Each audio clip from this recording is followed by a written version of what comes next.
Hi guys, Laura here with another online question. This one about faro. How do I cook it at home? It's easy. Think of cooking pasta. It's that simple. A pot of salted boiling water, you add pearl faro to it. You let it cook until it's al dente, which really takes about 6 to 10 minutes.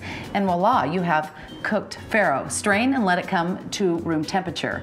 Then we're gonna make it a meal. We're going to julienne 1 head of fennel. I take 1/2 of a red onion sliced, and I'm caramelizing these over the stove top.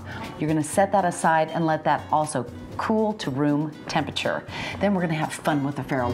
Add the onion and fennel into the faro. We're gonna add some cherry tomatoes. I like to use both red and gold. My dressing is 1/2 cup of extra virgin olive oil and 1/2 cup of sherry vinegar, and added a little salt and pepper to taste. For the finishing touch, I've chopped up some fresh basil, put it on top of the faro salad. Voila, delicious.